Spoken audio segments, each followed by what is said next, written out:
All right, so tonight we're talking about how did the Industrial Revolution lead to the development of socialism.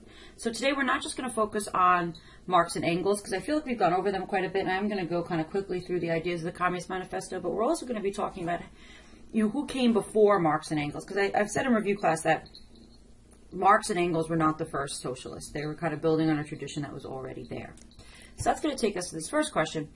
Why would some people see the rise of industry as an unfair system?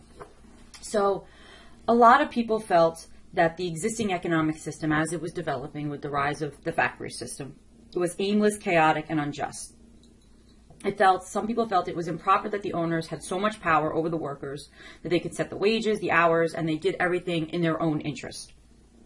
And so people were beginning to question the value of private enterprise and were favoring more communal ownership of assets. They didn't like the competition because they felt the competition created a system where the poor were exploited and the rich gained all the benefits. They favored harmony, coordination, and organization. They rejected the ideas of laissez-faire. We've kind of talked about laissez-faire in class and what the implications of no regulation and no interference in the government really means then for the workers. So they disliked the idea of laissez-faire, and they wanted fairer and more equal distribution of the income. So the first socialist was a cotton lord. His name was Robert Owen. And so Robert Owen was appalled at the condition of the mill hands. And actually, this is a picture of Robert Owen. And so he was appalled at the conditions that the people that worked in his mills were facing under. And he wanted to create a model community for his employees, where you would have high wages and reduced hours. He built schools and housing and company stores. But the other thing about his vision was that he wanted to correct all the vices that the people had. So there was a certain amount of control that they had. But rewards were given for good work. And his factory did make a profit. He felt that if humans were placed in the correct surroundings, their character could be improved. And there's no reason why business could not be profitable, but still be fair and good to your workers. So why would the earliest socialists be French? So the first group of socialists that came around were referred to as the French Utopian socialists. And the first socialists were discriminated against. And they were very hostile to the owning classes of the bourgeoisie. They believed in economic planning, and this was actually a common outlook. And they did not believe that the economy should depend, They did not believe that the economy should depend on competition. They wanted to help the poor, and they wanted to protect the poor from the rich.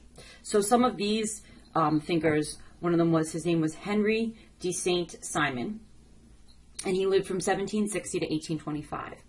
And he believed that private property should be regulated by either the state or the community.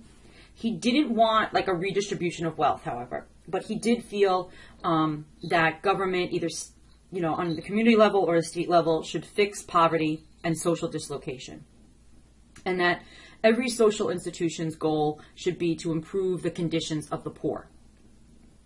Some of the other thinkers were Charles Fourier, Fourier, and he wanted to create, by the way, lived 1772 to 1837, and he wanted to create a socialist utopia, and he created it in a lavish mathematical detail.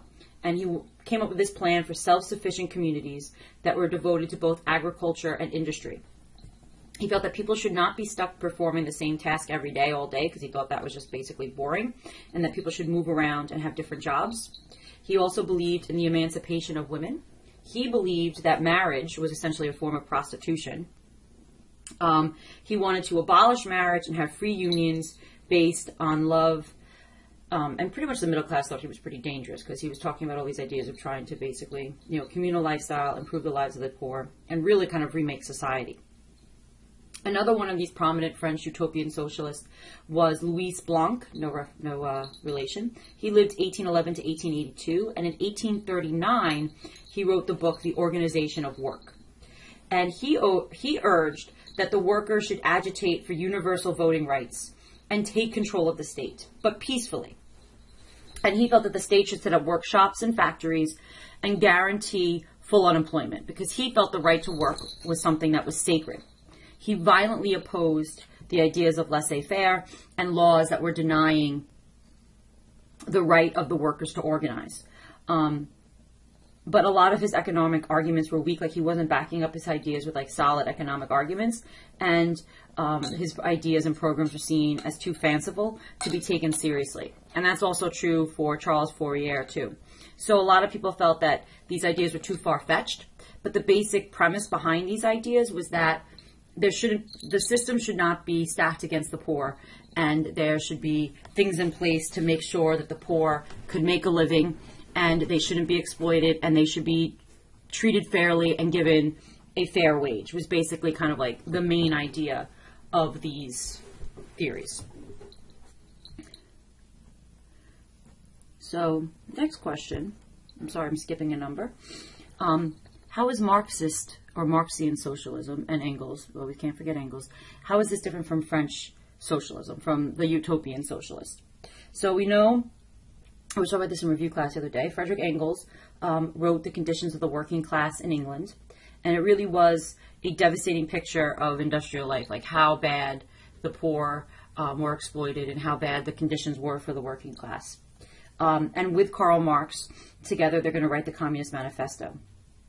And what Marx and Engels did is they synthesized their version of socialism with French socialism, English classical economics, and German philosophy, which were kind of like the major works of the time. They kind of brought all of these different ideas together. They built on the philosophy of George Hegel, Hegel. And Hegel believed that history was ideas in motion. And it had a pattern and it had a purpose. You have your thesis, then your antithesis, and your synthesis. And this was the pattern that you had through society. And he felt that the bourgeoisie had brought about the end of feudalism, and the bourgeoisie had brought the rise of capitalism. And now it was the turn for socialism to come to the forefront. And this was different from other socialists in that they wanted to abolish private property. Like people like Robert Owen, was talking about creating a system where there still was private property and the factory owners could still profit, but there still at the same time would be good conditions for the workers. Marx and Engels are talking about the complete elimination of private property. So that's where one of the major differences that we see. The interests of the working class and the middle class, according to Marx and Engels, are opposed to each other. They can't kind of go together.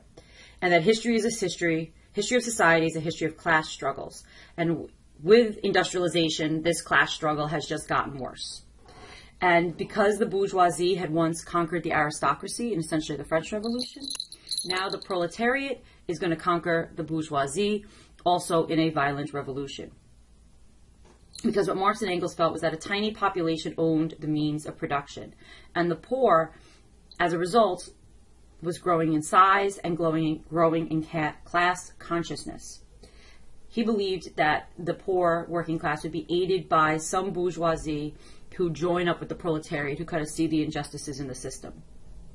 And capitalist production and competition would steadily increase the size of the proletariat, meaning that industry is just going to make the proletariat get bigger and bigger and bigger. And large-scale production was going to crush traditional and small-scale industry. So you had in the past, small workshops and, small businesses, and industry is just crushing all of that.